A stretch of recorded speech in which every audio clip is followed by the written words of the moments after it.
Hey gang, Rod here at East Coast Lumberjack. This is part 3 of the series that we're doing, a 4-part series on the best wood for handles. And we're talking a lot about wood and wood structure. And in order to understand what handle is best for what application, we do have to learn a little bit more about how a tree grows and the structure in the wood itself. So the first video we did, we talked about how a tree grows. And of course, trees put on a growth ring every year. And of course, that growth ring, depending on how wide it is, tells you a lot about the strength of the wood. So on softwood trees, this is a fir, and you can see the growth rings here. This is typically what we count as kids to find out how old the tree is. And the tighter they are, you look at the ratio between early wood, which is the white, and that's the thin-walled cells, versus the thick-walled cells, which is the dark lines. And of course, the tighter those growth rings are together, the less early wood you have, and the more late wood, which makes it stronger in softwoods. Now in hardwoods, this is an ash, and you can see here the white lines in these growth rings. See the white line here, how we count rings, is actually, that's the pores. So those are hollow vessels. And they're put on early in the season, and then of course after that happens, then this is all late wood in a hardwood. So the wider a growth ring in a softwood tree, the weaker the wood will be. So plantation wood in softwoods is actually weaker wood. It doesn't make as good a lumber. The wide growth rings and ring porous wood actually makes it stronger because you've got a lot more late wood that it puts on after it builds the vessels or produces the vessels. So they're different between hardwoods and softwoods. So that may be new to some people. The second video we did, we talked about ring porous versus diffuse porous. And of course, ring porous has a ring of vessels in every growth ring that's put on early in the season. And actually, they're all hollow straws. That's what these vessels are. And they actually work well to absorb shock. So your ring porous woods, we mentioned ash, oaks, hickories, and elms actually are ring porous. And they are better used in applications where you actually strike another object. So in an axe handle, in a hammer handle, that kind of thing. Diffuse porous, they put those vessels on and they're spread all throughout the wood. So they're not all in the same spot. They're actually a lot, typically they're a tougher wood, generally speaking, again, because they don't have all those vessels, and they're good for bending. They're really good as far as like using in a peavy or that kind of an application. So they're a lot better, generally speaking, for bending. Now there is a diffuse porous, and I had a couple of comments on the last video talking about yellow birch. So I'm going to actually have another one after this series of 4. I'm going to talk specifically about yellow birch because it's a unique species. It actually makes a decent handle, and actually has pretty good qualities, as we're going to talk about here today, looking at all of its different properties. But nonetheless, it is a diffuse porous wood. So whenever we talk about what handle is best for an axe, of course, most axemen or lumberjacks want something that's tough. Okay, we always talk about strength. And strength isn't quite as simple as we think. How do you define how strong axe handle wood is? There's a lot of things to consider. So I'm going to go through some of those with you. Just bear with us. And it's quite interesting, actually. So the first thing is a modulus of rupture. Okay, the modulus of rupture is a maximum load that the wood can take before it breaks. So that's something that we would say, okay, yeah, that's right. So, you know, if you put a lot of pressure against an axe handle, at some point in time it breaks. And of course, the more newtons or force you can put on that handle before it breaks, the tougher it is, the better it would be. But it doesn't end there. There's also the toughness of wood under bending. So when it bends, how much can it take? There's compression strength. How much can the handle take in 2 different directions, of course, with the grain and cross the grain and with the grain. There's also shear strength. That's an internal measure of strength. What's the wood's ability to resist shearing internally.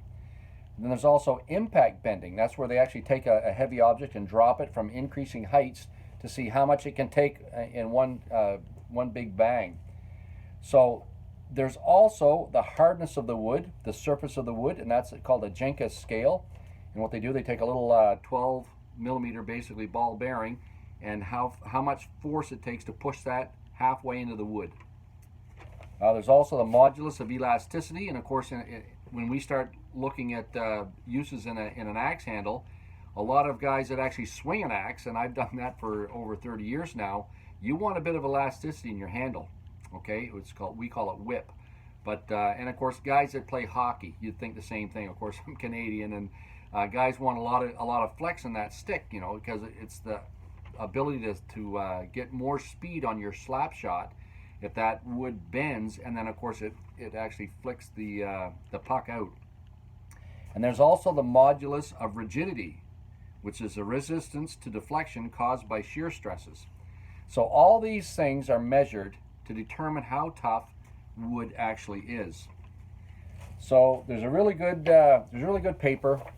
It's this one here. It's called Mechanical Properties of Wood. If you just Google that, you'll come up with this, and it has a table in it that actually has all these values. So these are the strength properties of commercially important wood grown in the United States. Okay, and it's about a 5-page table. So they look at the modulus of rupture, they look at the shock absorption before it breaks, compression strength, shear strength, impact bending, the Jenkins scale. So where do things fall out? So I actually looked at white ash, sugar maple, yellow birch, oak, beech, hickory, elm, and aspen. And of course I throw aspen in there because it gives us an idea. We know that aspen is a really soft hardwood. And it actually shows us a little bit about where other tree species rank in this. So for example, the modulus of rupture. Hickories is 139, and these are all thousands, so I'll just say 139 because it doesn't really matter to us, but we just want to know relatively where it's at. So hickory is 139, yellow birch is 114 in second place, and then oak, beech, and ash are third at 103. Sugar maple 109, actually they're fourth because sugar maple is third. So modulus of, so that's, you know, how much it takes, if you remember, before the wood breaks. Specific gravity is also another measure. We talk about specific gravity a lot when it comes to wood, how dense the wood is. And if we look at specific gravities, hickory again 0.72 is its specific gravity. The closest to it is oak, right behind it, 0.68. Beech is 0.64. So again, we know these are really dense woods, beech, hickory, and oak.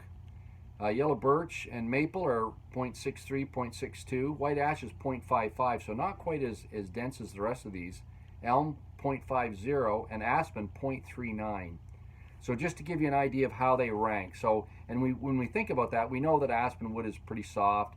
We know that beech is pretty hard, so I mean, those numbers mean something. Compression strength, Jenkins scale, how the hardness of the outside surface to resist a ball bearing being pushed in it.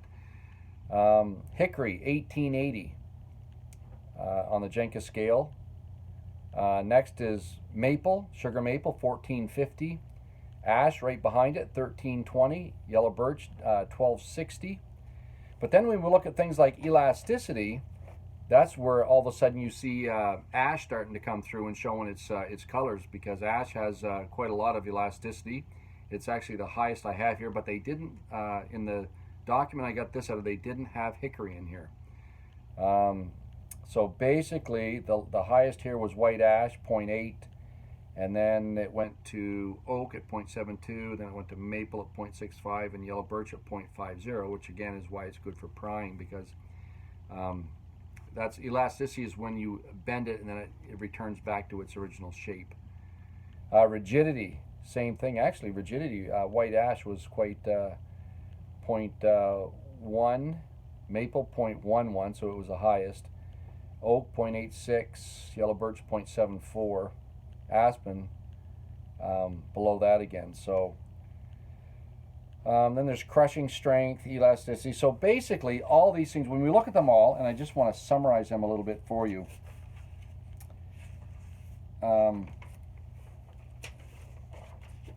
So as far as how handlewood ranks, if we want the best in all these categories as far as strength, even elasticity, actually I found elasticity in a different document as well. and it's a little bit ahead of yellow birch and ash. But all these things, the highest specific gravity, hickory wood. And of course, hickory is a ring porous hardwood, remember. Rupture strength, hickory, 20% higher than the closest wood. Shock absorption, hickory. Yellow birch, white ash, and maple was very close. Compression strength, hickory way out front, 20% higher than any other species. Shearing strength, hickory. They were relatively close. Maple, oak, and ash were close on shearing strength. But again, hickory was number one. Impact bending, hickory, 1700, 20% higher than yellow birch. That was 1400 right behind it. Elasticity, hickory again, with yellow birch and ash right behind it. Now Green et al., that was the wood properties I showed you. He didn't score hickory, but he actually has ash being the highest as far as elasticity. So obviously people have done different tests. The Jenka scale, hardness on the outside, hickory again, number one, followed by maple, ash, and then yellow birch. Rigidity, maple, number one, followed by ash, oak, and yellow birch. So when we look at all the different measures we have of toughness of wood, strength, elasticity, hickory leads the pack by far. So why Americans are actually cutting this stuff up and burning it as firewood is beyond me, because I'd burn the ugly stuff, guys. And actually I'd burn it and use it, and I use it a lot in my smoker because it makes beautiful beautiful burgers, hickory smoke. However, when it comes to handles, at East Coast Lumberjack, my hickory wood is a little bit harder to come by. I have to travel to the States to get it, and of course with COVID now I'm getting it out of Quebec, and it's price, it's gone up like 4 times what I used to pay for it. So hickory wood is quite expensive right now, but it's a really, really good handle wood, especially in an application where you're striking another object, which is what we do when we're chopping wood. So as a lumberjack, that's what I've always I actually used to make all my handles out of ash because that's all we have that grows here in New Brunswick. The closest hickory to us is in southern New Hampshire. So it's about an 8-hour drive to get hickory. So for obvious reasons, that's what I use. But of course I did because a lot of guys were asking for hickory. I started getting a lot of American customers, so I said, hey, I'm going to try to get some of that, and I've been able to secure it the last 5 years, and I'm headed back to Quebec to get another load here under COVID restrictions in the next month or so. So hickory by far number one, actually a long ways in front of the rest of the pack. And then ash and yellow birch are the next two that are pretty good. Now there's other things you have to consider when you're looking at handles and also handle wood, because in order to make a handle, you got to have a bolt to make it out of. So the beauty of ring porous wood, for the most part, ash and hickory specifically, because anybody that split elm knows that it's ring porous wood, but it does not split easy. It's a nightmare to split. Oak is not bad either, and it's ring porous, but ash, hickory, and oak split really nice. So I always split my wood, and you just watch a few of the videos where I'm showing you how I split them out. But you've got to split a pie shape out first, and then of course you take your piece of wood, your sapwood off on the outside. That's where all my wood comes from. So this is a bolt. I call these bolts, and this is that really wide-grained ash. But this is what I make my handles out of. So I'll draw my pattern on this, and then cut it out on the king bandsaw here behind me. But now I have made handles out of different. So this here. See, that's ring porous as well. This is an elm handle. So I made this a few years ago, and I just played around over the years making different handles.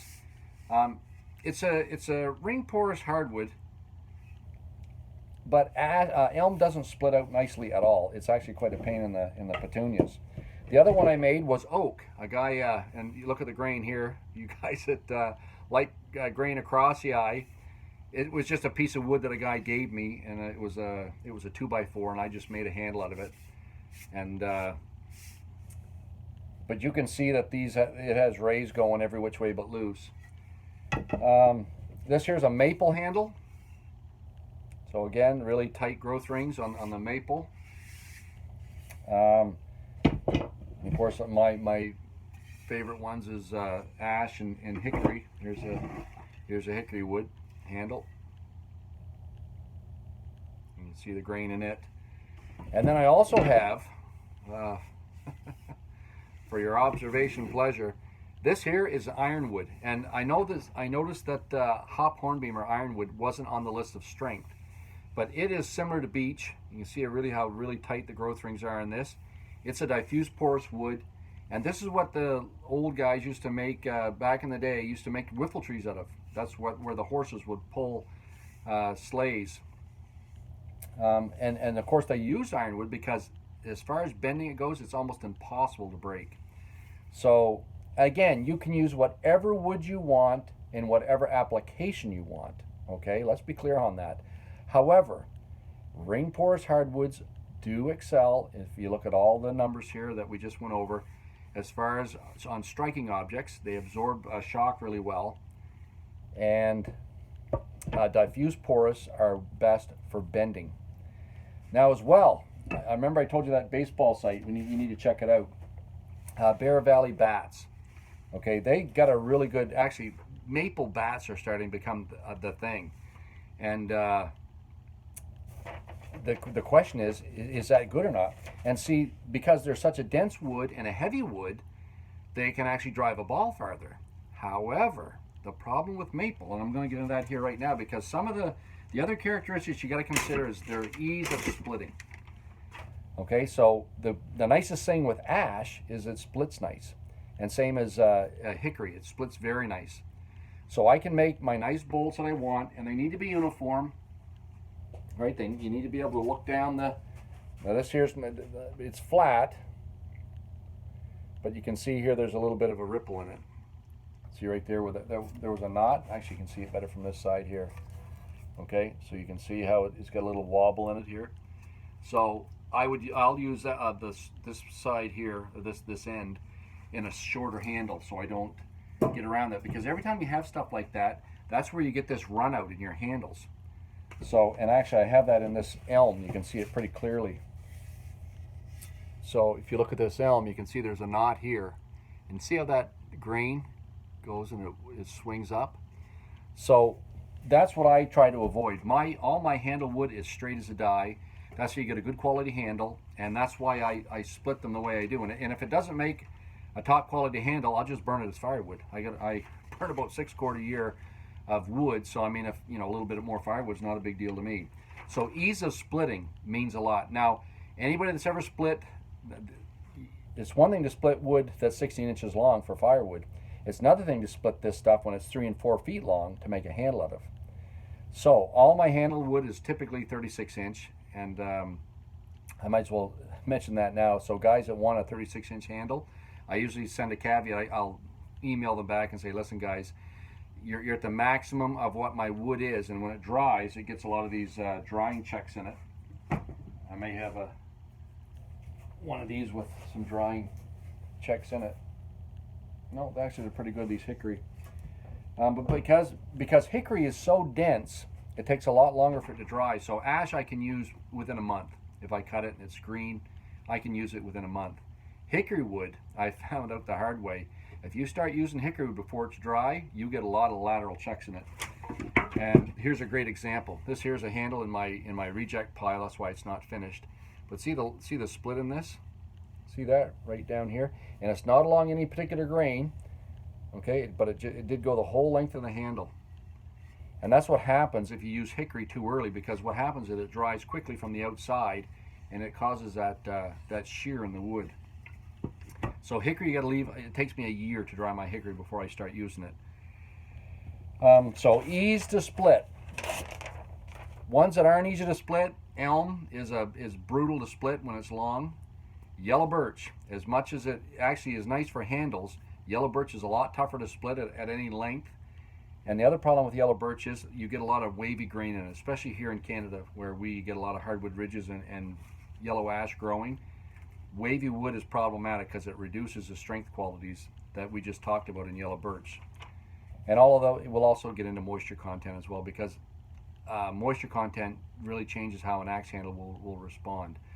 And all these measurements were done at 12% moisture content. So if you guys don't have that, if you're going to get into handles at all, you need one of these babies. That's a little moisture meter. so you know what your handles are. And I look at that stuff quite a bit, because when I send handles to Texas, and that's why a lot of times I'll BLO the ends of them, so that when they get down there in a really dry climate coming from New Brunswick, they don't check all the pieces on the ends. Variability in the wood, so wavy grain versus straight grain. And again, we'll talk about run out. I'll do another video on that here in a while. Size and abundance of vessels, we just talked about that. So the large growth rings in hardwood is actually better, whereas it's the opposite in softwood. Maples are very prone to shatter. So when you go to these baseball bat sites and they start talking about maple baseball bats and how great they are, people are starting to get injured in the majors right now. Actually, there's a junior guy in this in one of these websites I was on. Well, actually, he got impaled by one of the kid was running down third base, and the guy batted the ball. The handle splintered, drove right through the guy's. He impaled him. I mean, he lived, but I mean, nonetheless, it's still dangerous. The other thing is with oak shatters, okay, or splinters, and that's because it has so many horizontal rays. So even though it's ring porous, and you think it would be great on a handle, all those horizontal rays actually cause it to shatter a fair bit. And of course, we all watch The Natural and watch him make a baseball bat out of oak, and eventually it does bust. But all these things also affect what you use in handle wood. And another one that we don't think of that's the most common is if it grows where you're there, where you live. So ash is the most common here in Canada, and ash grows in this weather, so that tells you that it actually performs well in cold temperatures. And actually, I've had a lot of problems with hickory in sub 20, minus 20 degree weather. It'll actually bust. So again, those things all you have to consider. A lot of times if I'm sending, excuse me, if I'm sending a handle to somebody in Canada, I'll ask them, listen, are you using this handle in the winter or not? And if they are, if somebody's in Edmonton or Northern Ontario and they're going to use the handle in the winter, I'll say, listen, I recommend you use an ash, because an ash will withstand, it's got a lot more flex when the temperatures get cold than hickory does. So that's the summary as far as all the different modulus of rigidity and rupture, all the different things that we can measure in axe handle wood. Hickory is by far the best wood. The more I use it, the more impressed I am with it. I also like to smoke my burgers and pizza with it as well. So anyhow, so that's number 3. Come back next time and actually subscribe to my channel, because what we're doing next, we're doing how the handles perform in actual tests at the UNB Science and Research Center with grain running across the eye and grain running with the eye. Till next time, East Coast Lumberjack signing off.